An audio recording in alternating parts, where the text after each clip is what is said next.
আসসালামু আলাইকুম। বিসমিল্লাহির রহমানির রহিম। আজকে আমি আমার নিজের পুকুরের শোল মাছের একটা রেসিপি দেখাবো। মাছটা অনেক বড় ছিল, যে আমার মা আমার বাড়ি থেকে আমার জন্য পাঠিয়েছিল। যেহেতু সাইজটা অনেক বড় ছিল, এই জন্যই আপনাদের সাথে শেয়ার করা মাছটা নিয়ে। তো প্রথমে আমি কিছু পেঁয়াজ কুচি নিয়ে চুলার উপরে বসিয়ে দিলাম। তারপরে তেল দিয়ে পেঁয়াজটাকে একটু ভাজা ভাজা করব।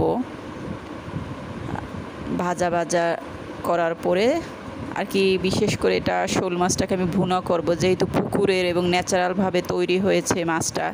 এটা কোনো কৃত্রিম খাবার দাবার দেওয়া হয় না, এই জন্য এটাকে ঝোল করব, কারণ এটার টেস্টই আলাদা থাকে। তাই ভাজা বা অন্য কিছুর দিকে আমি যাব না। তাই পেঁয়াজটা আমার ভাজা ভাজা হয়ে গেল।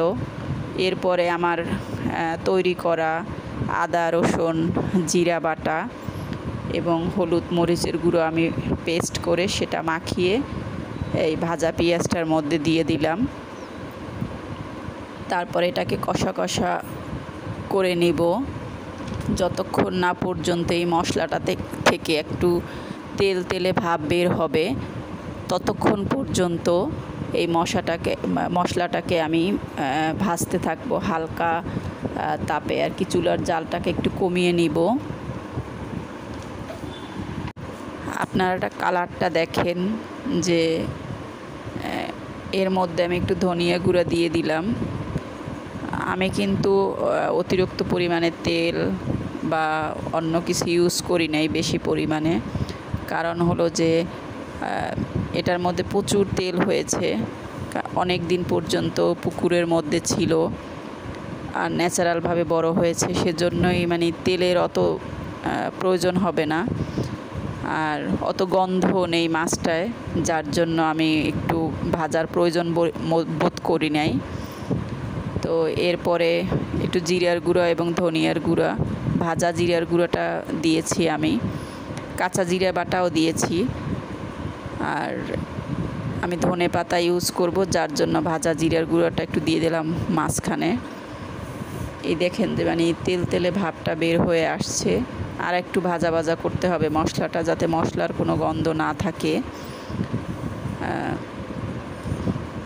তো আসলে মানে এটা রেসিপিটা করতে আমার খুব ভালো লেগেছে, কারণ নিজের পুকুরের মাছ বিশেষ করে, আর আমার মা এইভাবেই তাজা মাছগুলো এইভাবে রান্না করতো, সেটা দেখে অভ্যস্ত হয়েছি। যেহেতু মা ছিল না, তাই নিজেই রান্না করার চেষ্টা করলাম।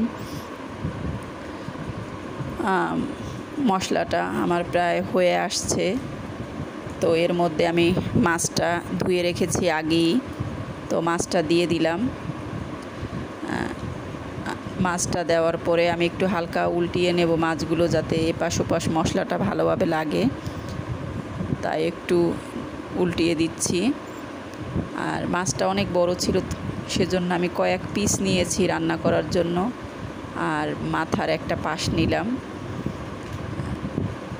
আমরা লোক সংখ্যা কম, আর কয়বেলা মানে মাছ বেশি বেলা খেতে অত ভালো লাগে না, একবেলাই তাজা মাছ খেতে মজা। তো মাছের মাথাটা অর্ধেক করে সেটা দিলাম, সেটা দেখেই আপনারা বুঝতে পারছেন যে মাছটা আসলেই কত বড় ছিল। তো দেখতে থাকেন রান্নাটা, যদি আপনাদের ভালো লাগে আপনারাও বাসায় বড় শোল মাছ এভাবে ট্রাই করতে পারেন। আর ম্যাক্সিমাম লোকেরাই হয়তো বা ভাজা মাছটা খায়, আমরা তাজা মাছের বিশেষ করে ভুনাটাই বেশি পছন্দ করি। আমার পরিবারে মানে বিশেষ করে আমার বাবার বাড়ির সবাই এটা পছন্দ করে, এই জন্য আমিও খেতে অভ্যস্ত, আমার বাচ্চারা ওই ভুনাটা বেশি পছন্দ করে।